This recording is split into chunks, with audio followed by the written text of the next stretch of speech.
जय हिंद दोस्तों, मैं हूं आपका दोस्त के बी और डेली करंट अफेयर्स के एक नए वीडियो में आप सभी का स्वागत है।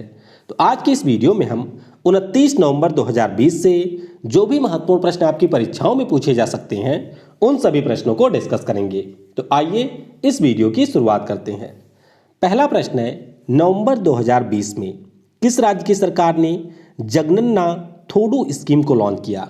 तो ये जो स्कीम है इसे लॉन्च किया है आंध्र प्रदेश की सरकार ने, यानी कि इस प्रश्न का ऑप्शन सी करेक्ट होगा। अब अगर हम लोग बात करते हैं जगनन्ना थोडू स्कीम की, तो ये जो स्कीम है आंध्र प्रदेश के वर्तमान सीएम जगन मोहन रेड्डी जी के द्वारा शुरू किया गया है। और मैंने आपको बताया था पीएम स्वनिधि योजना के बारे में, जो कि केंद्र सरकार की एक स्कीम है और इसमें इन्होंने जो भी हमारे स्ट्रीट वेंडर हैं उनको दिया था 10,000 रुपये तक का ऋण। तो इसी की तर्ज पर आंध्र प्रदेश की सरकार ने भी यहाँ पर योजना की शुरुआत की है। लेकिन आंध्र प्रदेश की जो ये योजना है इसमें स्ट्रीट वेंडर के साथ साथ जो भी हमारे छोटे व्यापारी हैं उनको भी यहाँ पर 10,000 रुपये तक का ऋण दिया जाएगा। और इस ऋण की खास बात ये होगी कि यह बिल्कुल इंटरेस्ट फ्री होगा, यानी कि यहाँ पर छोटे व्यापारियों को या फिर स्ट्रीट वेंडर को किसी भी प्रकार का ब्याज इसके ऊपर नहीं देना होगा। तो वैसे आंध्र प्रदेश सरकार की योजना है कि हम अपने राज्य में लगभग 10 लाख छोटे व्यापारियों और स्ट्रीट वेंडर को इसके अंतर्गत ऋण देंगे। तो पहले चरण के अंतर्गत कुल मिलाकर के 9 लाख से ज़्यादा के लिए 905 करोड़ रुपए की निधि भी आवंटित कर दी गई है। तो ध्यान रखिएगा जगनन्ना थोडू स्कीम के बारे में, जो कि आंध्र प्रदेश राज्य के सरकार की एक स्कीम है। आंध्र प्रदेश की बात करते हैं तो इसकी राजधानी अमरावती में है। राज्यपाल हैं बीबी हरिचंदन और यहाँ के सीएम है जगन मोहन रेड्डी। वाईएसआर कांग्रेस इनकी पार्टी का नाम है। यहाँ का उच्च न्यायालय आपको अमरावती में मिलेगा, जिसके मुख्य न्यायाधीश हैं जेके माहेश्वरी जी। और आप ध्यान रखेंगे कि पापीकोंडा, श्री वेंकटेश्वर, राजीव गांधी राष्ट्रीय उद्यान, ये सारे प्रमुख राष्ट्रीय पार्क हैं आंध्र प्रदेश राज्य के। और इस वीडियो की जो पीडीएफ है वह आपको मिल जाएगी टेलीग्राम के ऊपर। तो टेलीग्राम पर आपको सर्च करना है केवी गुरुजी, जहां से आप इसके पीडीएफ को डाउनलोड कर सकते हैं। और वीडियो अगर आपको पसंद आता है तो इसे लाइक करने के साथ अपने सभी दोस्तों के साथ में शेयर करना बिल्कुल भी मत भूलिएगा। अगला प्रश्न है, नवंबर 2020 में जारी फीफा की फुटबॉल रैंकिंग में भारत की जो पुरुष फुटबॉल टीम है वह किस स्थान पर रही है? तो यहाँ पर भारतीय टीम रही है 104वें स्थान पर, यानी कि 104th पोजीशन पर रही है भारत की फुटबॉल टीम। तो इस प्रश्न का ऑप्शन डी करेक्ट होगा। अब इससे पहले जो अक्टूबर महीने में रैंकिंग आई थी उसमें हमारे देश का स्थान था 108वां। तो अब यहाँ पर 4 स्थान का फायदा हुआ है अपने देश को और वह इस रैंकिंग में 104वें स्थान पे पहुँच चुका है। वैसे अगर हम लोग दुनिया की शीर्ष टीमों की बात करते हैं फुटबॉल में, तो बेल्जियम पहले स्थान पे है, फ्रांस है दूसरे और ब्राजील यहाँ पर है तीसरे स्थान पर। और दुनिया भर में जो फुटबॉल गेम होता है उसको संचालित करने वाली संस्था का नाम है फीफा, यानी कि federation of international football association. इसकी स्थापना 21 मई 1904 को हुई थी। मुख्यालय आपको मिलेगा स्विट्जरलैंड के ज्यूरिख में और इसके अध्यक्ष हैं गियानी इन्फेंटिनो। अगला प्रश्न है, नवंबर 2020 में भारत ने किस देश के साथ पर्यावरणीय सुरक्षा और जैव विविधता संरक्षण के लिए एक समझौता किया है? तो ये समझौता भारत ने किया है फिनलैंड देश के साथ में। तो इस प्रश्न का ऑप्शन ए करेक्ट होगा। तो भारत के हमारे वन, पर्यावरण और जलवायु परिवर्तन मंत्री हैं प्रकाश जावड़ेकर जी, और फिनलैंड के पर्यावरण मंत्री हैं, जिनके बीच में यह जो समझौता है वह डिजिटली हस्ताक्षरित किया गया, यानी कि एक वर्चुअल सम्मेलन हुआ जिसके दौरान दोनों देशों के जो पर्यावरण मंत्री हैं उनके बीच में इस समझौता ज्ञापन के ऊपर हस्ताक्षर किया गया। तो ध्यान रखिएगा पर्यावरणीय सुरक्षा यानी कि इन्वायरमेंटल प्रोटेक्शन और बायोडायवर्सिटी कंजर्वेशन के ऊपर ये समझौता हुआ है। और भारत सरकार का ये लक्ष्य भी है कि 2030 तक हमारे यहाँ पर जो भी कार्बन इमिशन होता है उसको हम लोग 35% तक कम करेंगे। और इसमें भारत का सहयोग करेगा फिनलैंड देश। फिनलैंड की अगर हम लोग बात करते हैं तो यह यूरोप महाद्वीप का एक देश है, जिसकी राजधानी आपको मिलेगी हेलसिंकी में। मुद्रा यहाँ की है यूरो और पीएम यहाँ की है सना मारिन। और सना मारिन का नाम आपको इसलिए याद रखना है क्योंकि दुनिया के किसी भी देश की सबसे कम उम्र की पीएम है सना मारिन। तो तो ये आप लोकेशन देख सकते हैं। यहाँ पर आपको मिलेगा फिनलैंड देश, जो कि स्वीडन, इसके अलावा रूस के साथ में अपनी सीमा साझा करता है।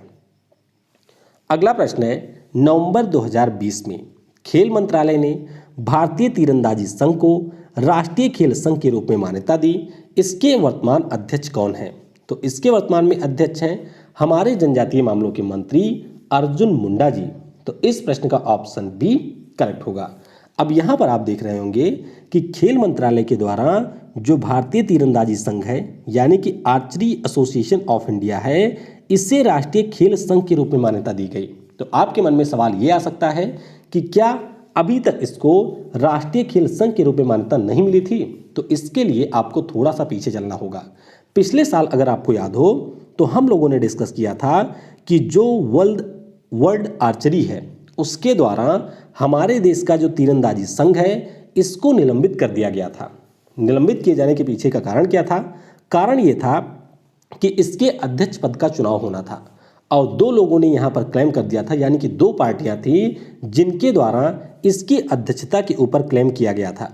ठीक उसी प्रकार से जैसे आप वर्तमान में अगर देखेंगे तो अमेरिका के जो नए राष्ट्रपति हैं वो चुने गए हैं जो बिडेन, लेकिन जो हमारे ट्रंप चाचा हैं वो बिल्कुल ये मानने को तैयार नहीं है कि वह इस चुनाव को हार चुके हैं।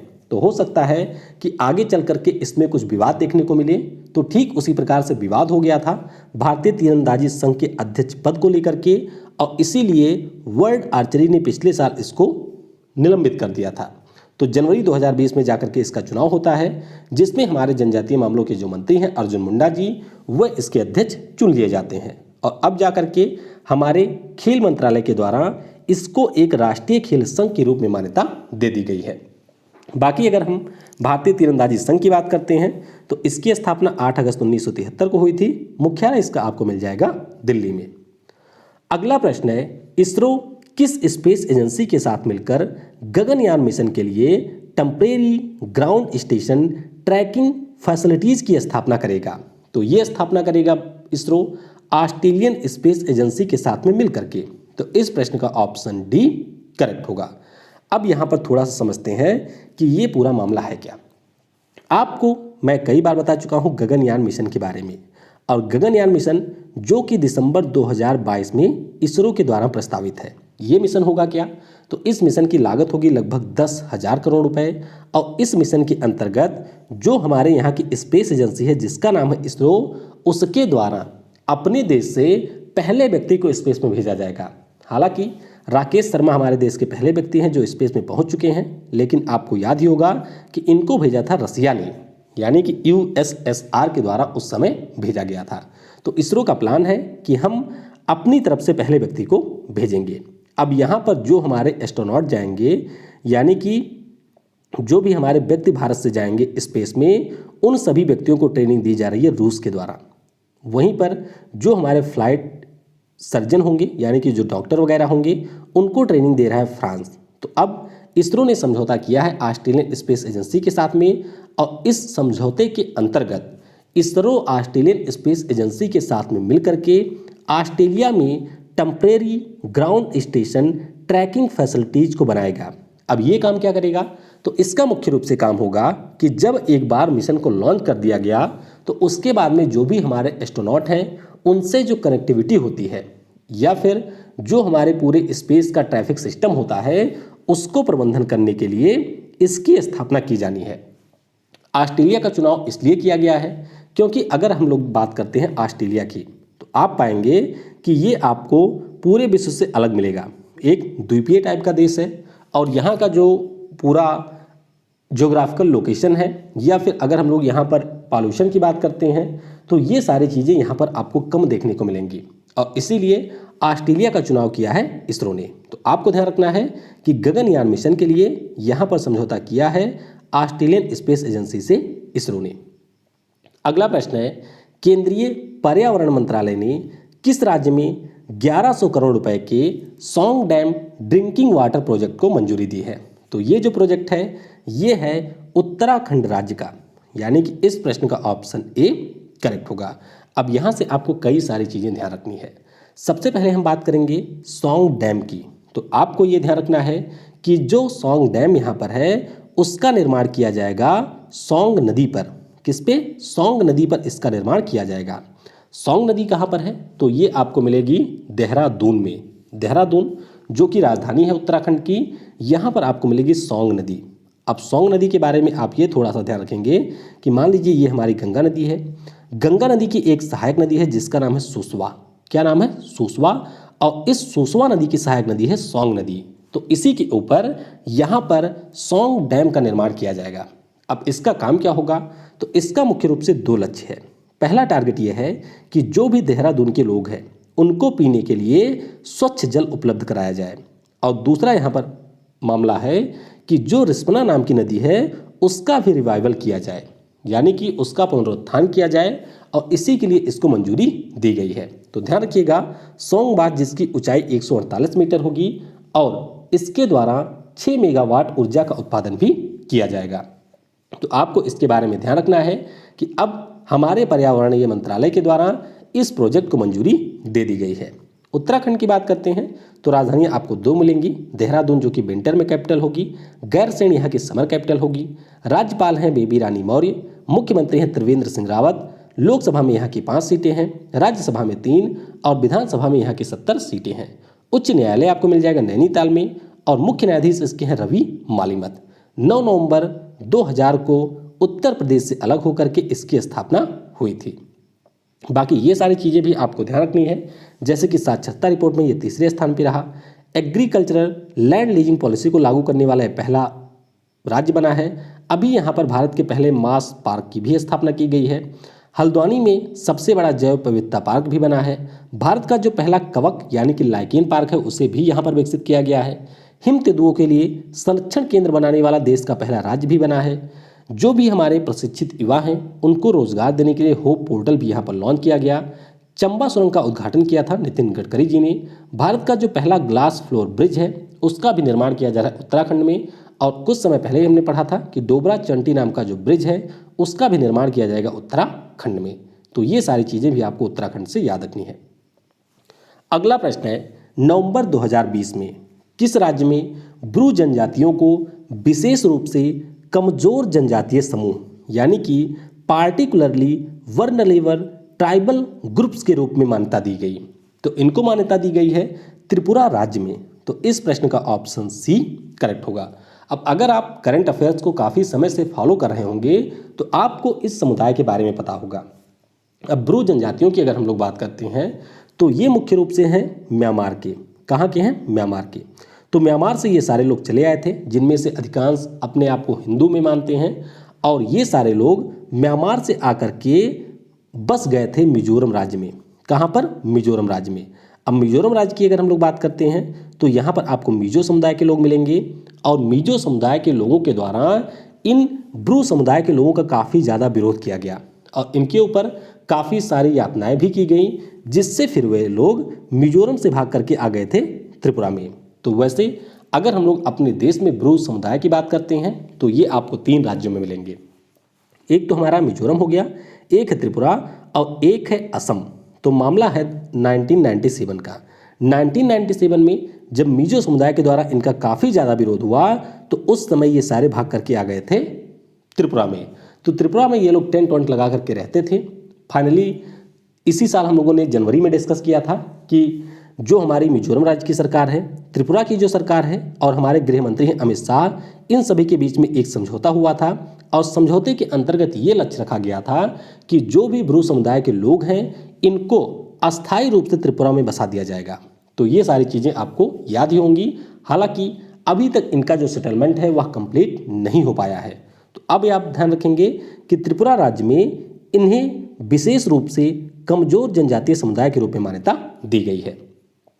अगला प्रश्न है, पीएम नरेंद्र मोदी की अध्यक्षता में प्रगति बैठक के किस संस्करण का आयोजन किया गया? तो यहाँ पर प्रगति बैठक के 33वें संस्करण का आयोजन किया गया। तो इस प्रश्न का ऑप्शन बी करेक्ट होगा। तो पहले तो आपको प्रगति का पूरा नाम पता होना चाहिए। इसका पूरा नाम है proactive governance and timely implementation, ये इसका पूरा नाम है। और इसकी शुरुआत वर्ष 2015 में केंद्र सरकार के द्वारा की गई थी। लक्ष्य क्या था? तो इसका लक्ष्य ये था कि जो भी हमारी शिकायतें होती हैं यानी कि जो भी कंप्लेन होती हैं उन सभी का निवारण किया जाए। इसके अलावा जो भी कार्यक्रम होते हैं केंद्र सरकार के, उन सभी का बेहतर तरीके से इम्प्लीमेंटेशन किया जाए, या फिर जो भी परियोजनाएं हैं यानी कि जो भी प्रोजेक्ट हैं केंद्र सरकार के, उन सभी की मॉनिटरिंग भी की जाए। तो इसी के लिए प्रगति बैठक का आयोजन यहाँ पर किया जाता है और पीएम नरेंद्र मोदी की अध्यक्षता में अभी इसका आयोजन किया गया है। अगला प्रश्न है, वर्ष 2021 में फीफा अरब कप फुटबॉल टूर्नामेंट की मेजबानी कौन सा देश करेगा? तो इसकी मेजबानी करेगा कतर देश, यानी कि इस प्रश्न का ऑप्शन बी करेक्ट होगा। तो ध्यान रखिएगा 1 दिसंबर 2021 से लेकर के 18 दिसंबर 2021 तक, यानी कि कुल मिलाकर के 18 दिनों तक इसका आयोजन किया जाएगा, जिसमें हमारे अरब क्षेत्र की कुल मिलाकर के 22 देश की टीमें शामिल होंगी। और आप ध्यान रखेंगे कि 2022 में जो पुरुषों वाला फीफा विश्व कप होने वाला है, इसका आयोजन भी कतर देश में किया जाएगा। अगला प्रश्न है, इनमें से कौन 2021 में नोबेल शांति पुरस्कार के लिए नामित नहीं किए गए हैं? तो ये हैं व्लादिमीर पुतिन, जो कि वर्तमान में रूस के राष्ट्रपति हैं। प्रश्न थोड़ा सा ध्यान से देखिएगा, यहाँ पर मैंने पूछा है किसको नामित नहीं किया गया है, तो व्लादिमीर पुतिन को नामित नहीं किया गया है। इसका मतलब ये हुआ कि बाकी जो ऊपर आपको तीनों नाम दिख रहे हैं, ये सारे लोग नामित किए जा चुके हैं। तो इस प्रश्न का ऑप्शन डी करेक्ट होगा। तो कुछ समय पहले हम लोगों ने डिस्कस किया था अब्राहम एकॉर्ड के बारे में। किसके बारे में? अब्राहम समझौता के बारे में। अब आप इसके बारे में ये ध्यान रखिएगा कि ये समझौता हुआ था इजराइल और यूएई के बीच में, और करवाया किसने था? तो डोनाल्ड ट्रंप ने इस समझौते को करवाया था। तो इसीलिए सबसे पहले डोनाल्ड ट्रंप को नामित किया गया 2021 के नोबेल शांति पुरस्कार के लिए, और फिर इन दोनों देशों के जो प्रमुख हैं उनको भी नॉमिनेट कर दिया गया है 2021 के नोबेल शांति पुरस्कार के लिए। तो बेंजामिन नेतन्याहू ये इजराइल के पीएम हैं, और मोहम्मद बिन जायद अल नाहयान की बात करते हैं तो ये क्राउन प्रिंस हैं यूएई के। तो ध्यान रखिएगा ये तीनों लोग 2021 के नोबेल शांति पुरस्कार के लिए नामित किए गए हैं। 2020 का किसे मिला है? तो 2020 का मिला है ये वर्ल्ड फूड प्रोग्राम को। किसे? वर्ल्ड फूड प्रोग्राम को। अगला प्रश्न है, नवंबर 2020 में किस केंद्रीय मंत्रालय ने लोक विरासत फेस्टिवल का आयोजन किया? तो इसका आयोजन किया गया सूचना और प्रसारण मंत्रालय के द्वारा, यानी कि इंफॉर्मेशन एंड ब्रॉडकास्टिंग मंत्रालय के द्वारा इसका आयोजन किया गया। तो इस प्रश्न का ऑप्शन ए करेक्ट होगा। तो बस आप ध्यान रखेंगे कि ये जो हमारा लोक विरासत फेस्टिवल है, यह इनिशिएटिव है सूचना और प्रसारण मंत्रालय का, और इसके अंतर्गत हमारे देश में जो भी फिल्में लोक कला या चित्रकला के ऊपर बनाई गई हैं, उन सभी की प्रदर्शनी 27 से 29 नवंबर तक की जाएगी। और हमारे सूचना और प्रसारण मंत्री कौन है? तो ये है प्रकाश जावड़ेकर जी। अगला प्रश्न है, हाल ही में चर्चा में रहे इनमें से किस व्यक्ति को भारतीय आईटी उद्योग के जनक के रूप में जाना जाता है? तो ये हैं एफ.सी. कोहली जी। कौन?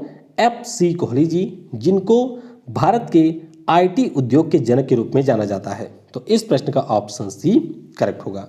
तो आपके मन में ये भी सवाल आएगा कि आखिर में इनको आईटी इंडस्ट्री का जनक क्यों माना जाता है, यानी कि फादर ऑफ आईटी इंडस्ट्री क्यों कहा जाता है? तो इसके पीछे का कारण ये है कि जो हमारे यहाँ पर टाटा कंसल्टेंसी सर्विसेज है, जो कि आईटी की हमारे यहाँ की सर्वोच्च कंपनियों में से एक है, उसकी स्थापना की गई थी एफ.सी. कोहली के द्वारा, और ये इसके पहले सीईओ भी रहे थे, यानी कि चीफ एग्जीक्यूटिव ऑफिसर थे टाटा कंसल्टेंसी सर्विस की।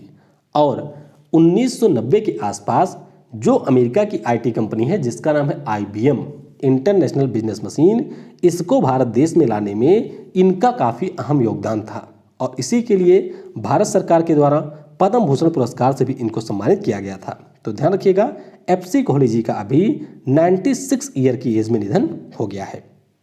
आइए कुछ अन्य चीज़ें भी जान लेते हैं। भारत सरकार के द्वारा अभी ये घोषणा की गई कि जिन 18 देशों के साथ में हमने एयर बबल को बना लिया है, उनके साथ में हमारी अंतर्राष्ट्रीय उड़ानें चलती रहेंगी। बाकी देशों के साथ में जो भी अंतर्राष्ट्रीय उड़ानें हैं वह सभी 31 दिसंबर 2020 तक इसी प्रकार से प्रतिबंधित रहेंगी, यानी कि अन्य देशों में भारत से किसी भी प्रकार की कोई अंतर्राष्ट्रीय उड़ान नहीं होगी। न्यूजीलैंड की पीएम है जैकिंडा अर्दन, और इन्होंने अभी ग्लोबल वार्मिंग से निपटने के लिए जलवायु आपातकाल घोषित करने के लिए अपनी प्रतिबद्धता को व्यक्त किया है। इन्होंने ये कहा है कि हम अपने यहाँ की संसद में एक बिल लाएंगे और उस बिल के माध्यम से ग्लोबल वार्मिंग से निपटने के लिए देश में क्लाइमेट इमरजेंसी को लागू किया जाएगा। और आप ध्यान रखेंगे कि हमारे यहाँ पर जो इंडिया पोस्ट पेमेंट बैंक है, यानी कि इंडिया पोस्ट का जो पेमेंट बैंक है, उसने अभी पीएनबी मेटलाइफ बीमा कंपनी के साथ में एक समझौता किया है। और ये समझौता किसके लिए किया गया है? तो ये समझौता किया गया है प्रधानमंत्री जीवन ज्योति बीमा योजना के लिए। और आप ध्यान रखेंगे कि ये जो प्रधानमंत्री जीवन ज्योति बीमा योजना है, इसमें जो भी कैंडिडेट होंगे, यानी कि जो भी यहाँ पर अप्लाई करेंगे, उनकी एज 18 से 50 वर्ष के बीच में होनी चाहिए। तो ये भी आपको ध्यान रखना है। बाकी कल मैंने आपसे पूछा था कि गृह राज्य मंत्री जी किशन रेड्डी ने किस शहर में एक केबल स्टेट ब्रिज का उद्घाटन किया? तो इसका उद्घाटन किया गया था हैदराबाद में। कहाँ पर? हैदराबाद में इसका उद्घाटन किया गया था। और किस पर? तो ये भी आप ध्यान रखेंगे कि चेयू नाम का एक झील है हैदराबाद में, जिसके ऊपर इस पुल का निर्माण किया गया था। आज के वीडियो से आपके लिए प्रश्न है, राष्ट्रीय पहचान डेटाबेस में फेशियल वेरिफिकेशन को जोड़ने वाला विश्व का पहला देश कौन बन गया है? और इसका उत्तर आपको नीचे कमेंट सेक्शन में बताना है। वीडियो आपको कैसा लगा, इसके बारे में भी आप नीचे कमेंट में बता सकते हैं। और किसी भी प्रश्न में कोई डाउट होता है तो वह भी आप नीचे कमेंट में पूछ सकते हैं। Thanks for watching. जय हिंद, जय भारत। और सबसे जरूरी, पढ़ेगा भारत तो बढ़ेगा भारत।